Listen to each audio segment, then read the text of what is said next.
ഞാൻ ഇളങ്ങുപ്പുഴ ഗ്രാമപഞ്ചായത്ത് പ്രസിഡന്റ്, പേര് രസികല പ്രിയരാജ്. ഏകദേശം 11 കിലോമീറ്റർ ചുറ്റളവിൽ കടലും കായലുമായി ചുറ്റപ്പെട്ട് കിടക്കുന്ന ഒരു പ്രദേശം.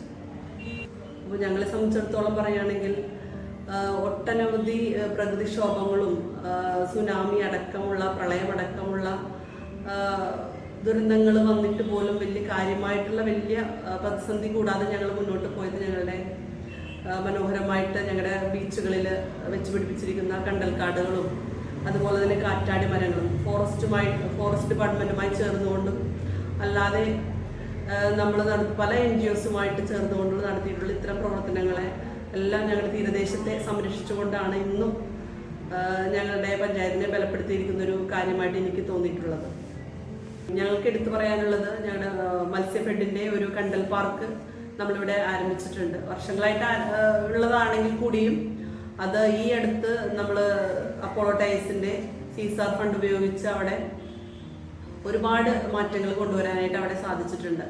അവിടെ ആകെ വെള്ളക്കെട്ടിൽ ആയിരുന്ന ആ ഒരു നമ്മുടെ കണ്ടൽ പാർക്ക് വളരെ മനോഹരമായിട്ട് ആൾക്കാർക്ക് ഇരിക്കാൻ വേണ്ടി ബെഞ്ചുകളും അതൊക്കെ ഒരുക്കി, പിന്നെ റോഡ് അത് റബ്ബർ കൊണ്ട് തന്നെ നിർമ്മിച്ചിട്ടുള്ള, ടയർ കൊണ്ട് തന്നെ നിർമ്മിച്ചിട്ടുള്ള ഒരു നടപ്പാത അവിടെ വിരിക്കാനായിട്ട് സാധിച്ചു. അത് തീർച്ചയായിട്ടും അത് ഭാവിയിൽ നമ്മൾക്കത് എല്ലാ പഞ്ചായത്തുകൾക്കും ഇത്തരം രീതിയിലോട്ട് റോഡ് നിർമ്മാണം, ഇതേപോലെ വെള്ളക്കെട്ടുള്ള പ്രദേശങ്ങളിൽ ഇത്തരത്തിലുള്ള റോഡ് നിർമ്മാണമായിരിക്കും കുറെ കൂടി സാധ്യതയുള്ളത് എനിക്ക് തോന്നുന്നു. കാരണം വളരെ ഭംഗിയായിട്ടുള്ള ആ ഒരു റബ്ബറൈസ്ഡ് റോഡ് അവിടെ ഉണ്ട്. കണ്ടൽക്കാടുകൾ തീരദേശത്തിന്റെ ഒരു ശക്തിയാണെന്നുള്ള തിരിച്ചറിവ്, അല്ലെങ്കിൽ അതൊരു ആവാസ വ്യവസ്ഥയാണെന്നുള്ള ഒരു ജൈവവേലി പോലെ പഞ്ചായത്തിന് പ്രൊട്ടക്ട് ചെയ്യുകയാണെന്നുള്ളൊരു തിരിച്ചറിവ് സുനാമിക്ക് ശേഷം ഞങ്ങൾക്ക് ഉണ്ടായി.